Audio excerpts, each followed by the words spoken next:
సర్వ సంపదలకు అధినేత్రి లక్ష్మీదేవి. ఆమె కరుణ లేకపోతే ఎంతటి గొప్పవాడైనా దరిద్రుడిగా జీవించవలసిందే. ఆ చల్లని తల్లి అనుగ్రహం కలిగితే అక్షరం ముక్క రానివాడు కూడా అష్టైశ్వర్యాలు అనుభవిస్తాడు. ఆమె ఇష్టాయిష్టాలు తెలుసుకొని అందుకు తగ్గట్లుగా నడుచుకుంటే ఆమె కృపతో అందరూ హాయిగా జీవించవచ్చు. లక్ష్మీదేవి అనుగ్రహం పొందాలంటే ముఖ్యమైనవి కొన్ని పాటించాలి. అవేమిటంటే, గుమ్మాని పక్కనే చిందరవందరగా పాదరక్షలను విడవడం, గుమ్మాన్ని కాలితో తొక్కి లోపలికి రావడం లక్ష్మీదేవికి ఇష్టం ఉండదు. అందుకే పెద్దలు ఆ పనులు చేయనీయరు. సూర్యోదయ సూర్యాస్తమయాలలో నిద్రించేవారు, భుజించేవారు, పగటిపూట నిద్రించేవారు లక్ష్మీదేవి కృపకు నోచుకోరు. శుచి, శుభ్రత, సహనం కలిగి ధార్మికంగా, నైతికంగా జీవించేవారు లక్ష్మీదేవికి ఇష్టలు. చిల్లర పైసలను, పువ్వులను నిర్లక్ష్యంగా పడేసేవారు, ముక్కోపులు, దురహంకారులు లక్ష్మీదేవి అనుగ్రహానికి దూరంగా ఉంటారు. బద్ధకస్తులు, అతిగా మాట్లాడేవారు, అమితంగా తినేవారు, గురువులను, పెద్దలను అవమానించేవారు, అపరిశుభ్రంగా ఉండేవారు, జూదరులు, అతినిద్రాలోలులు ఇంటి ముంగిటికి కూడా లక్ష్మీదేవి కాలిడదు. లక్ష్మీదేవి అనుగ్రహం పొందాలంటే ఆకుపచ్చని వస్త్రాలను ధరించి, ఆమెకు ఎర్రని వస్త్రాలను, పరిమళభరితమైన పూలను అలంకరించి, ధూపదీప నైవేద్యాలను సమర్పించి, పాలు, పాలతో చేసిన పదార్థాలను నివేదించడం శ్రేష్టం.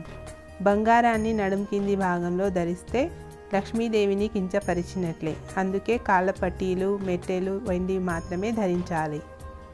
ఉసిరి పొడిని నీటిలో కలిపి తలస్నానం చేసి శుచి శుభ్రతలతో దేవీ భాగవతంలోని మహాలక్ష్మి క్షీరసాగరం నుండి ఆవిర్భవించిన భాగాన్ని అధ్యయనం చేయడం వలన పోయిన సంపదలన్నీ తిరిగి లభిస్తాయని శాస్త్రోక్తి. లక్ష్మీదేవికి నివేదించే పిండి వంటలను నూనెతో కాకుండా నేతితో తయారు చేస్తే శ్రేష్టం. ఇంట్లో లక్ష్మీదేవి నిలబడి ఉన్న పటం కాకుండా పద్మంలో కూర్చున్న పటం ఉంచుకోవాలి.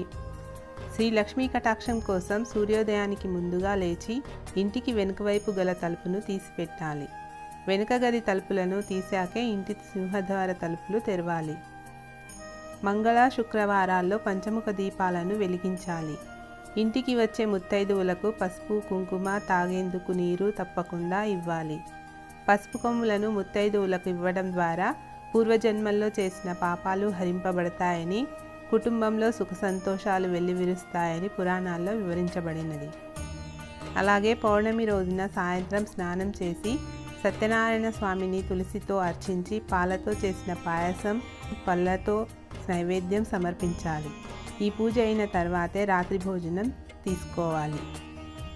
వజ్రం, వెండి పాత్రలు లక్ష్మీ కటాక్షం గలవారికే లభిస్తాయి.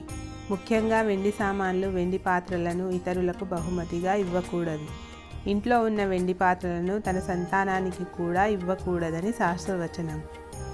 అయితే ముఖ్యంగా అసత్యాలు పలికే వారి వద్ద, ఇతరుల మనసును గాయపరిచే వారి వద్ద లక్ష్మీదేవి నివాసం ఉండదు. ఇంట్లో వెంట్రుకలు గాలికి తిరగాడితే లక్ష్మీ కటాక్షం దక్కదు. బయటికి వెళ్ళి కాలును శుభ్రం చేసుకోకుండా ఇంటికి వచ్చే వాళ్ళ ఇంట్లో లక్ష్మీదేవి నివాసం ఉండదు. తల్లిదండ్రులను లెక్క చేయని వారింట, గోళ్ళు కొరికే వారింట శ్రీ లక్ష్మీదేవి నిలవదు.